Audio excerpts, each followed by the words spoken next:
Pokemon evolution is one of the fundamental aspects about Pokemon that makes it so unique. You get to catch these creatures and just evolve them into these giant creatures that are much stronger. They look completely different sometimes. And like I said, it just makes it so unique. You know, there's different ways to evolve your Pokemon, and we've definitely discovered some unique ways throughout the years. Today I'm going to be talking about some of the most unique ways to evolve your Pokemon. We've definitely got a variety of different ways to evolve throughout the years, like I mentioned. So we're going to take a look back and kind of see which ones are the strangest. Now to start this off, I'm not going to talk about every single strange evolution. That would kind of take a while to do, but I'm going to be pointing out some of the big ones and kind of just mentioning what you had to do to evolve those Pokemon. I think when we talk about evolution, we need to go all the way back to the Kanto region, and you might be thinking, well, there's nothing really too crazy about this region, you know, as far as evolutions go, but in my opinion, there kind of were. So obviously the standard way to evolve your Pokemon is to level them up, and eventually they will just go ahead and evolve. You can also evolve with items like a Firestone, you know, Thunderstone, Waterstone, different ways like that. One evolution method though was a little bit unique in the Kanto region was trading to evolve. And the reason why I point this out is because at the time, if you didn't really know about that, it was kind of just, you know, not possible to evolve certain Pokemon. I remember as a kid having Fire Red and, you know, just leveling up my Haunter, hoping that it would evolve, and it just never did, and I didn't understand why. And you have to realize during the Red and Blue era, the internet wasn't really a widespread thing. So, you know, if you didn't have friends that you played with, or, you know, you just a little kid that played the game, you wouldn't really know that you had to trade to evolve some of these Pokemon. And that will basically mean that you'll never get your Gengar, your Alakazam, your Golem, your Machamp. So yeah, it was kind of a unique method in my opinion. Fast forward to the Johto region, nothing too crazy in this generation. We did get the ability to evolve through friendship for some Pokemon. Other Pokemon you had to evolve during the daytime or at night. You know, Espeon and Umbreon for both of those. But nothing too crazy. There were some unique methods, but nothing, you know, completely crazy. Our first truly unique evolution method comes in Generation 3, and that's going to be with Shedinja. Now, typically when you level up a Nincada to level 20, it'll evolve into Ninjask, but the way that you get Shedinja is by having an extra space in your party, and you have to have a Pokeball in your bag. This is one of those oddly specific evolutions, but it kind of makes sense when you think about it as, you know, what the Pokemon actually is. It actually does make a lot of sense. But regardless, this is still kind of our first unique evolution in my opinion. And our other truly unique evolution method from Generation 3 has to do with Feebas into Milotic. So basically to evolve this thing in Pokemon Emerald, you had to max out its beauty through Pokemon contests, berries, all that kind of stuff. And once you maxed it out, that's how you would get your Milotic. And once again, it kind of makes sense when you think about it. You have this ugly fish, so obviously you got to max out the beauty and then it evolves. So when you think about it, it makes sense, but still kind of a strange method. Moving on to Gen 4, there really wasn't anything too crazy about this generation as far as evolving Pokemon goes. I guess one thing that to mention is, you know, there were a lot of baby Pokemon that were introduced to where they had to learn certain moves to evolve, you know, like Bonsly evolving into Sudowoodo or Mime Jr. evolving into Mr. Mime. So that is one new method that kind of got introduced. Also having Pokemon, you know, trade while holding items. I think that kind of got introduced in Gen 3 mostly, but you did see that a lot more with Pokemon like Electivire, Magmortar, and things like that. I guess one thing that it did kind of introduce is the ability to evolve, you know, based on where you're at. So in order to evolve into Leafeon, you had to go to a certain place on the map to evolve. Same thing with Glaceon, you know, or there were other Pokemon like Lucario, you had to evolve Riolu during the day with high friendship. So it kind of added those little aspects of, you know, where you have to go to evolve or what time of day and things like that. But overall, nothing too crazy from Gen 4. And when we get to Gen 5, there's really only two Pokemon I need to talk about, I feel like, for this generation, and that's going to be Shelmet and Carablast. So these Pokemon are unique because you had to trade with each other. So you had to trade a Shelmet for a Carablast to get those evolutions. That's the only way that you could do it. So it is a trade evolution like we've gotten in the past, obviously, like I said, but it made you have to evolve with like a specific Pokemon. And it's actually a really cool idea, you know, because the evolutions do take kind of aspects from each Pokemon and they kind of like mix them together, if that makes sense. So when you're trading them, it kind of like almost forms them together into this new evolution.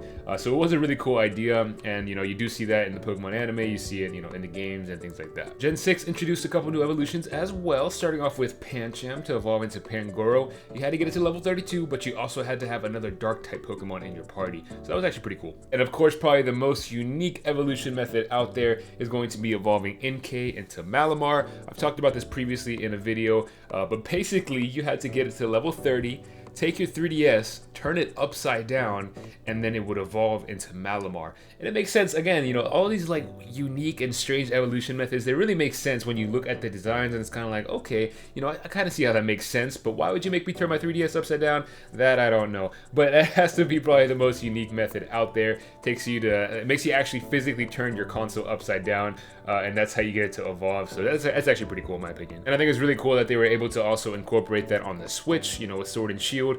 Same thing, you hold your Switch upside down. So the fact that they're able to keep it going is actually a really cool thing. Generation 7 was pretty cool because there were some Pokemon that you had to go to specific places to evolve, and then in later generations it gave you the option to use a stone to evolve. So for example, Vikavolt, you had to go to the magnetic field to go evolve it, but now in Gen 8 you can use the Thunderstone to evolve it. Same thing with Crabominable, now you can use an Ice Stone to evolve it. So I think that's one thing that's pretty cool. Also have Rockruff, which evolves into Lycanroc, and depending on what time of day you evolve it, that's going to be the Pokemon that it kind of turns into. I mean, they're all going to be Lycanrocs, but they're going to work differently, have different stats, look differently. So that's another cool thing. Depending on the time of day, it's going to evolve into like a different form. And I guess another Pokemon I can briefly mention here is going to be Meltan into Melmetal. This is the Pokemon you evolve through Pokemon Go with 400 Meltan candies. So that's kind of an interesting thing there, the fact that you can't really evolve it in-game. You have to go to Pokemon Go to do that. I'm not sure if I really like that so much, but I mean, it's cool. You know, it's a way to introduce a new Pokemon and, you know, kind of create this exclusive thing for Pokemon Go. And now we get to Generation 8, where we have quite a few different evolutions that are pretty unique in their own way. First one I'm going to talk about is Milcery into Alchemy. So with this thing, you had to basically give it a sweet. These items in the game is called sweets. And depending on what sweet you gave it, that's going to be kind of the determining factor into how the evolution looks. So depending on what sweet you gave it, it changed the color, and then basically what you had to do was spin your character around, and depending on the time of day, that also kind of had an impact on the color. So it's very cool because it just gives you so many options and so many different ways to evolve it. Another unique evolution in this game was Farfetch'd into Surfetch'd. Basically what you had to do was get 3 critical hits in one battle. So that's kind of unique because we haven't really seen anything like that to force you to have to get 3 crits in one battle. You did have to kind of go through some methods to do that, but it was very possible. We also got Toxel in this generation, which you basically evolved into Toxtricity by getting it to level 30, and depending on what nature you had, that's going to be the form that it evolves into. And we have another very unique evolution, arguably the second most unique evolution in my opinion, and this is going to be Galarian Yamask into Runerigus. So to evolve this thing, you had to have taken at least 49 damage, and then you have to go to the Dusty Bowl, and that's where it's actually going to evolve. Now, why you have to take more than 49 damage, that I don't understand. I don't know if that's like a special number. Maybe I'm missing something, or I didn't read about something.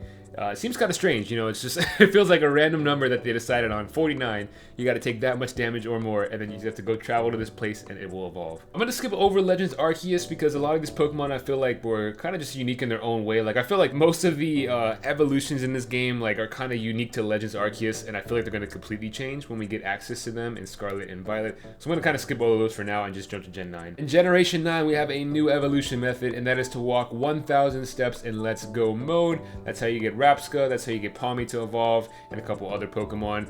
So basically you have to have your Pokemon out there with you, walk 1,000 steps, and that's how you get it to evolve. It almost makes me wonder if, like, during the, you know, Heart Gold and Soul Silver, when the Pokewalker was a thing, and for those of you that don't know, it was basically like this little attachment that came with the game. You clip it on your waist, and you basically walk around and get steps with your Pokemon.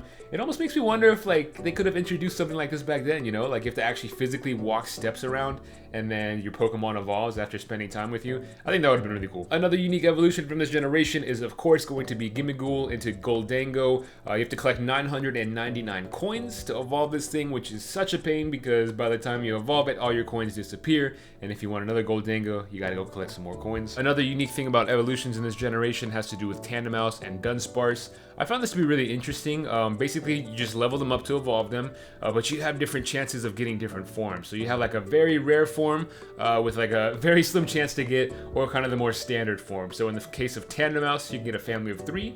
That's going to be the more rare one, or you can get a family of 4. That's the one that most people get. And then, of course, with Dunsparce into Dunsparce, it's going to be the 2-segment form or the 3-segment form. And of course, the last evolution to mention from this generation has to do with Finizen and Palafin. You have to get to level 38 while in multiplayer mode. So So you have to actually be in somebody else's game or have them be in your game, level it up, and then it will evolve after level 38. It's kind of funny because when this whole game got leaked and, you know, people were data mining the game and everything, nobody could figure out how to evolve this thing until later on. So it actually took people quite a while to figure this one out. But that right there is pretty much my list. I think I covered a lot of the big ones. Obviously, I didn't cover every single evolution because there are, you know, over 1,000 Pokemon, but that is kind of most of them. In my opinion, I do think that Inkay into Malamar is the most unique. But there's a couple other ones that are close up there, and I'm definitely interested to see what kind of new evolution methods they add, or how they kind of change some of the existing ones once these Pokemon come to Scarlet and Violet. Let me know if I missed any, let me know which one is your favorite, what you think is the most unique. Like I said, I think mine is Inkay, but yours might be different, so let me know in the comments below. And of course, if you enjoyed this video, make sure you subscribe. It really helps out the channel. I'm really close to 1,000 subscribers. I would love to hit that by the end of the year.